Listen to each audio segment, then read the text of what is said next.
Throughout 2022, 18 congregations in the Diocese of Missouri have been on an adventure together in Requiem or Renaissance, beginning with understanding the paths of Requiem or Renaissance walked by two other congregations in our diocese, St. Matthew's Warson Woods and All Saints in Ascension. We then moved to examining congregational life cycle, coaching, trust building for congregational teams, discernment as a congregation, reevaluating what makes a church successful.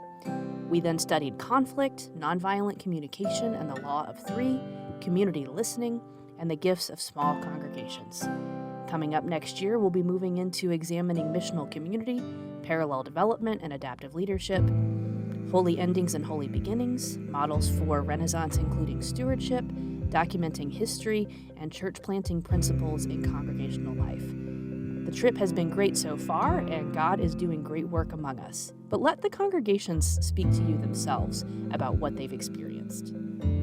So let's just talk for a minute. As you look at your entire experience of in Requiem so far, I want to piggyback off of Father Marshall's question of where are you growing more confident in your ministry? And also, what are you growing curious about? What new questions is God awakening you? What are you noticing and observing about yourselves and about what God is doing? Looking at the whole program, what jumps out at you?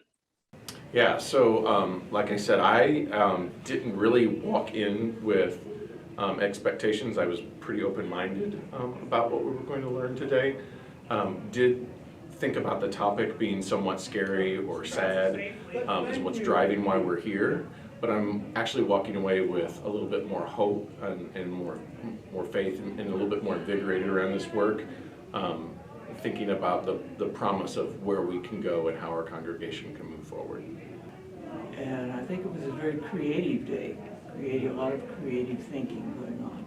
Yeah, so I think, we're going to try to focus in as a group and kind of determine the roles within our group, identify our own strengths and areas for growth, and then realize how we can use that to really rope in the congregation in a way that's meaningful, intentional, and can take us into the next steps of this discernment. I think that so far this program has felt like a process of self-evaluation, which is a wonderful thing to always do. That provides the opportunity for growth and change within your congregation. And so I think it's been a really positive experience so far, where we've felt a lot of ideas being brought to the table that we can then move away with and start to make positive changes after that. There's been lots of great speakers that have given us tools to personally evaluate not just what our church is doing, but what we as individuals are doing within the church as well. And so that's really given us lots of motivation and opportunity to go out and make those changes and to change within our church. So I think that's what the process so far as a whole kind of has been. This is Kathy in Holy Cross, and we discovered a couple of other churches that we didn't know were there. Yeah, 3 of them. And we met a few people on our way. And so it was very enlightening, and we've had all kinds of thoughts on what we could do to get to know our community better, our little 4 blocks. Okay, so we bounced around several different topics. One we worked on was, what would you do if you knew you could fail? Yes. And then so we all, we said, our ideals, and then we started talking about the phrase human bandwidth, holy bandwidth. Ooh, I like that. We don't. Thanks, Tom. It's having enough energy to do all that you want to do. That we were talking about, we're a small congregation, and so the human power is limited to get done what we want to do. Mm-hmm. And so it necessitates, trying to do partnerships and working with other groups in order to get that done. I stated that basically, I don't feel dread toward anything involving the church because I only see kind of joy and hope and possibility. What is the commitment of hope that I'm going to plant here and light a candle and put that up front with a commitment of what I want to do and what I can see this church being or becoming. Our vision is to be able to be that space where community can come in, where community is, where the neighborhood, where everyone's welcome, and that there's always food for body, mind, and spirit. Hi, I would like to mirror what John said also. I think it's really given us a chance to look at ourselves as a church, which we don't often do, or not in this depth. But to me, there's still mystery involved. We don't know how this is going to end as we proceed through the entire program. So, there's that anticipation there, and just wanting to, at the very end, decide what we have learned, what we've done, and what the best course is for us.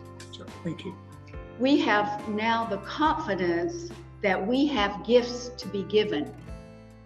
And we feel, I think, when we did our little prayer walk even, it came to us in gel, in that we can get together with other churches, we can get together with other people and do something, whereas by ourselves we felt small.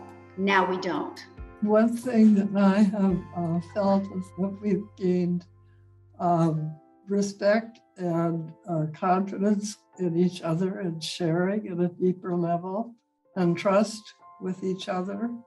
And so that I think we're able to go deeper into what our real feelings and needs are. Yeah.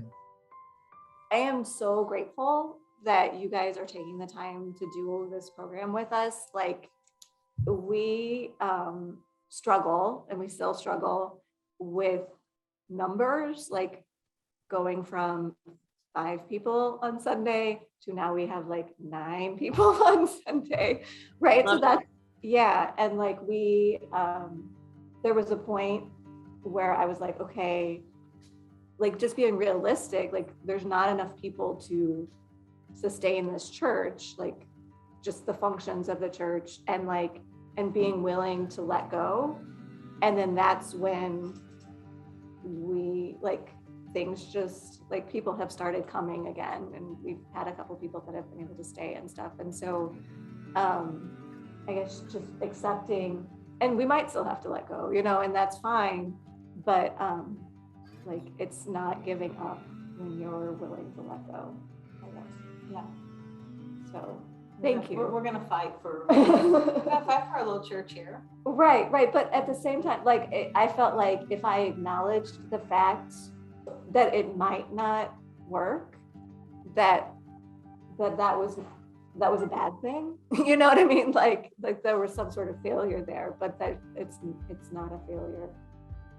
And you guys giving us the tools that as we build, that we're creating a new foundation and atmosphere that, like, hopefully on the long term will create more sustainability with that. Like, because before we'd grow, then people would leave, and it's like, okay, this is really making a more solid foundation that when we do grow, like, we have the tools to be solid and provide something to them in the community, and listen to each other, and like all of those things that are important that we didn't really have before. Thank you so much to all the participating congregations in Requiem or Renaissance, the Shepherd's team, Bishop Dion, and the entire diocesan household for supporting this work. May God, who has given us the will to do it, give us the grace to complete it. Amen.